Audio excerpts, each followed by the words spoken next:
Malam berikutnya adalah malam paling kelam sepanjang masa. Sore itu aku bermimpi Andi datang ke rumahku dan bilang kalau semua kutukannya akan hilang asalkan dia mau menceraikan suamiku dan meninggalkan anakku, lalu hidup dengan dia. Dalam mimpi itu aku tetap kekeh tidak mau. Aku sangat sayang dengan keluargaku. Malam kedua berlanjut, bola api datang. Tiba-tiba ketika suamiku sholat maghrib melihat ada cahaya yang berputar-putar di depan pagar. Suamiku membuka pintu dan bola api itu menghantam ke jendela hingga bertaburan.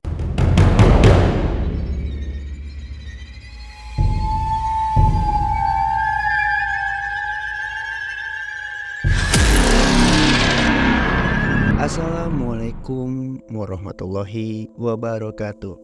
Balik lagi sama gue, Bang Logic, yang akan memberikan cerita-cerita horor yang pastinya bikin bulu kuduk kalian merinding. Kali ini kita kedapatan cerita dari Mbak Mila, yang dimana ia mendapatkan kiriman-kiriman gaib dari mantannya. Daripada penasaran, langsung aja kita bacain ceritanya. Cinta monyet bersemi kembali, dan kala itu ancaman segera dimulai. Daripada penasaran, langsung aja. Jangan dipikirkan dan jangan dirasakan, karena mereka akan datang. Pasangan seperti kalian dan nikmatilah cerita ini. Ini adalah POV dari Mbak Mila yang mengirimkan ceritanya kepada saya. Aku Mila, sekarang usiaku sudah 32 tahun. Kini aku memiliki satu anak dan suami yang begitu baik. Cerita ini aku mulai dikala aku remaja. Aku dan Andi duduk di bangku sekolah SMP. Kami menjalin cinta. Ya, cinta yang bisa dibilang hanyalah cinta monyet. Kala itu Andi sangat baik denganku. Semua yang kuinginkan selalu dituruti.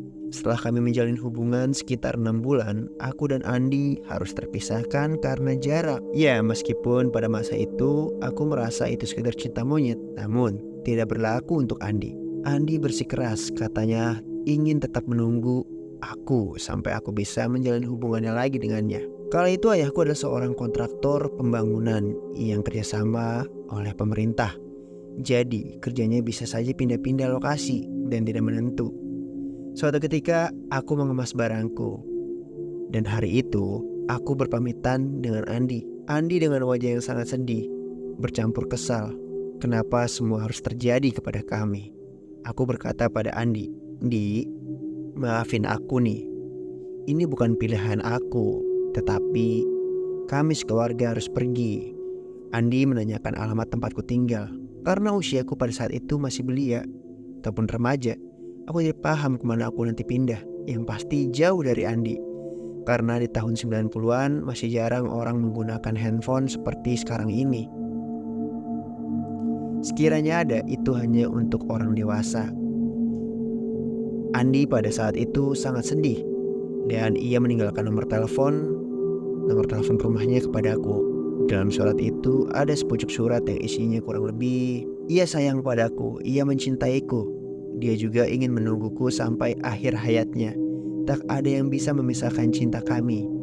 Aku yang pada masa itu berpikir ini hanyalah cinta biasa, aku tak menghiraukan. Ya udah. Akhirnya cintaku dan Andi pun putus begitu saja. Ini bagiku. Mungkin bagi Andi tidak. Singkat cerita, 18 tahun berlalu. Saat itu kami sekeluarga sedang membeli kebutuhan bulanan di sebuah swalayan terdekat. Mampir sebelum masuk ke dalam mobil yang sedang diparkir. Kebetulan suami dan anakku sudah di dalam mobil. Aku mampir ke suatu jajanan ringan. "Bang, satu ya dibungkus." "Siap mbak." "Pedas gak mbak?" "Gak usah." "Oh iya, sama jangan dipakein kol ya. Kecapnya sedikit aja." "Siap mbak." Tiba-tiba dari ATM Center keluar orang yang sepertinya aku tidak asing mengenal mukanya. Ia tampak tinggi sekarang, agak gemuk dan berkumis. Lelaki itu menghampiriku penuh dengan langkah pelan dan berdiri di belakangku. Tiba-tiba ia memanggil namaku. "Mila?" Aku kaget dan bertanya, "Iya, Mas siapa ya? Apa saya kenal dengan Mas?" Dia pun berkata, "Kamu gak pernah berubah ya Mil. Masih cantik seperti dulu." Wajahku terpaku. Aku mencoba mengingat kembali siapakah lelaki ini. Sambil aku ingat-ingat, lelaki itu pun berkata, "Kamu jahat, Mil. Kamu tega biarin aku sendirian. Aku masih sendiri, Mil." Dan aku ingat, oh ternyata itu adalah Andi, mantanku sewaktu aku SMP. "Kamu Andi? Akhirnya kamu ingat juga, Mil. Gimana kabarmu?" "Aku baik. Gimana kabarmu?" sahut Andi kepadaku. "Kabarku tidak baik-baik saja, Mil. Semenjak ibu meninggal, aku tidak lagi tinggal di rumah itu. Bapak kawin lagi, dan kakakku semua sudah berkeluarga, Mil. Kamu gimana?" Aku bingung mau jawab apa. Masa ambil terbata-bata. Alhamdulillah aku baik kok. Dengan wajah yang sangat gugup bercampur takut. Aku pun takut jika suamiku tahu bagaimana ini. "Kamu sekarang tinggal di mana, Mil?" Andi berkata itu padaku. "Aku tinggal di daerah sini. Sekarang gitu." Aku sambil jawab gugup. "Maksudmu gimana, Mil?" "Iya, aku sekarang tinggal di sini.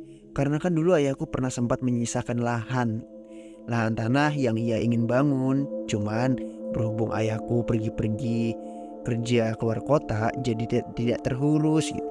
Berhubung sekarang kondisinya sudah ramai, ya aku tempati." Sambil terjawab gugup aku, Andi pun berkata, "Kau tinggal dengan ibu dan ayahmu?"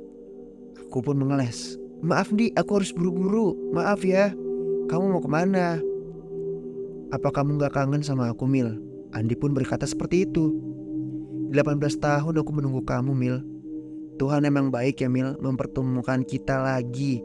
Seketika anak perempuanku datang menghampiriku. "Mama, Mah, dicariin papa tuh. Kok lama banget sih, Mama?" Andi dengan wajah yang sangat lemas berkata padaku, "Itu siapa, Mil?" "Udah ya, Andi. Kita gak ada hubungan apa-apa lagi. Jangan ganggu aku. Tuhan mempertemukan aku sama kamu. Itu tandanya Tuhan itu baik sama kamu, agar kamu bisa terbuka hati dengan perempuan lain. Aku sudah punya keluarga, Andi. Kamu jangan ganggu aku ya." Aku sambil membawa makanan yang tadi aku beli dan menggendong Akila, yaitu anakku.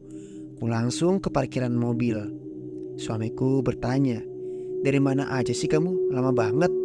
"Iya mas, ngantri." Kata anakku. "Tadi siapa mah?" "Oh itu masnya gak mau ngalah. Kan ibu duluan yang ngantri. Masa iya dia yang mau nyelak mama? Mamahnya siapa dulu? Gak maulah mama dirampas haknya." "Kamu emang ya, Mil, dari dulu gak pernah berubah?" sahut suamiku. Akhirnya cerita di swalayan itu pun berakhir sampai di parkiran. Dari kejauhan, Andi masih memperlihatkan saya. Saya dari jendela pun selalu membuang muka berharap Andi tidak menaruh hati lagi kepada saya. Bagi saya itu hanyalah cinta monyet. Dari sinilah Andi merasa kesal dan sangat sakit hati. Karena ia sudah merasa dikhianati cintanya. Ia menunggu belasan tahun untukku. Namun aku lebih memilih kehidupan yang baru. Malam itu aku kepikiran omongannya Andi. Kenapa sih Andi tiba-tiba muncul? Terus dia bilang itu adalah jalan Tuhan. Aku gak pernah bermimpi bisa ketemu dia lagi. Dengan fisik yang jauh berbeda. Ia masih sama seperti yang dulu, dengan sifat yang sangat ambisius. Selalu ingin mengejar apa yang ia cari. Dia baik, tapi aku tidak suka dengan caranya dia seperti itu padaku. Di malam pertama, wajah Andi selalu menghantuiku. "Mil, kamu gak apa-apa kan?" sahut suamiku. "Gak apa-apa aku mas." "Kok kamu jadi aneh sih semenjak tadi kita pulang dari swalayan? Kamu jadi banyak diam. Gak kayak biasanya kamu, Mil. Aku lagi gak enak badan aja mas." "Yaudah aku kerokin ya, Mil." "Gak usah mas, besok juga sembuh." "Yaudah aku buatin teh hangat deh, biar kamu agak lega." "Iya boleh mas." Hari berganti. Di hari itu aku sama keluargaku masih menjalani hari seperti biasanya. Suamiku berangkat kerja di pagi hari, dan aku sebagai ibu rumah tangga menjaga putriku, yaitu Akila. Dari sini semua terasa aneh. Ketika aku membeli sayur, aku melihat daging. Namun daging itu seperti banyak belatungnya. Aku teriak histeris. "Kenapa bu? Kenapa? Itu mang banyak belatung." gak ada apa-apa bu, ini daging segar. Sampai akhirnya aku tidak jadi beli daging itu saking jijik melihat belatung itu. Dan aku pulang ke rumah. Sepanjang hari aku kepikiran si Andi ini. Benar-benar rasanya ingin bertemu Andi, padahal batinku menolak. Sampai aku melihat foto suamiku pun terbayangnya wajah Andi. 3 hari yang akan datang, masalah kembali dimulai. Ketika anakku sedang main di pinggir jalan, kala itu anakku yang sedang main bersama teman-temannya tiba-tiba terjatuh dari atas pagar. Dan hidungnya mengalir cairan merah yang sangat deras.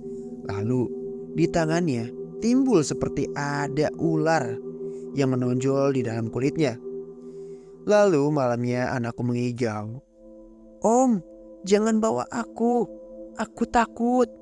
Papa, mama tolong aku gak mau dibawa sama om ini." Malam itu malam yang sangat menakutkan. Ketika suamiku pulang, suamiku histeris dan melihat anakku dalam keadaan kejang. Kami semua melarikan anak kami ke rumah sakit dan akhirnya dokter menjelaskan bahwa anak kami dalam keadaan sehat. Tidak ada yang sakit yang serius. Setelah anak kami kembali sehat, sekarang giliranku yang dibuat halu. Kejadian aneh selalu dirasakan ketika sore menjelang maghrib. Perasaan isi rumah semua goyang, bahkan foto pernikahanku pun jatuh hingga pecah. Aku mendengar seperti ada ledakan dari arah dapur. Malam itu aku jatuh sakit. Badanku terasa sangat panas, menggigil sekujur tubuhku. Dalam alam bawah sadarku aku melihat Andi yang sedang melambaikan tangan ke arahku. "Mila, kau harus hidup denganku. Tidak ada yang bisa memilikimu kecuali aku, Mila." Semua terbayang-bayang wajah Andi dalam hidupku. Aku sangat ingin keluar dari penyiksaan ini. Singkat cerita, aku sakit sudah 7 hari. Iya, aku dihantui oleh si Andi ini. Akhirnya suamiku pun penasaran. "Mil, Andi itu siapa? Kamu selalu memanggil nama Andi ketika kamu sakit." Aku sambil menangis menjelaskan itu semua kepada suamiku. "Awal mula kejadian itu mas, itu ada di swalayan." Iya, aku menjelaskan kepada suamiku aku bertemu Andi. Andi adalah mantanku dan sebagainya. Aku jelaskan semuanya kepada suamiku. Suamiku yang tak berpikir panjang langsung berdiskusi oleh mertuaku. Ya, mertuaku adalah ayah suamiku ini. Dan ternyata setelah ditelusuri, benar aku telah diguna-guna oleh Andi. Hingga suatu ketika badanku semua terasa seperti terbakar, mukaku memar, dan sulit untuk makan. Mertuaku akhirnya mengadakan sebuah ritual pengajian bersama guru spiritualnya.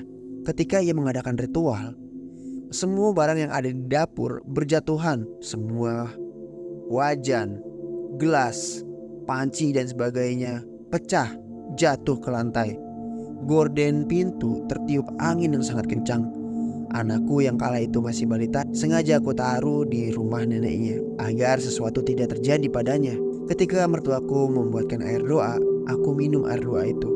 Aku langsung muntah.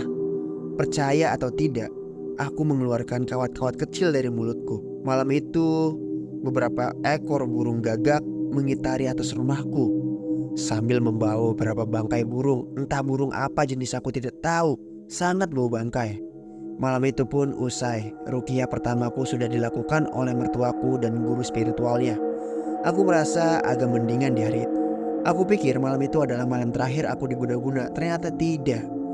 Malam berikutnya adalah malam paling kelam sepanjang masa. Sore itu aku bermimpi Andi datang ke rumahku dan bilang kalau semua kutukannya akan hilang asalkan dia mau menceraikan suamiku dan meninggalkan anakku, lalu hidup dengan dia. Dalam mimpi itu aku tetap kekeh tidak mau. Aku sangat sayang dengan keluargaku. Malam kedua berlanjut. Bola api datang. Tiba-tiba ketika suamiku sholat maghrib melihat ada cahaya yang berputar-putar di depan pagar.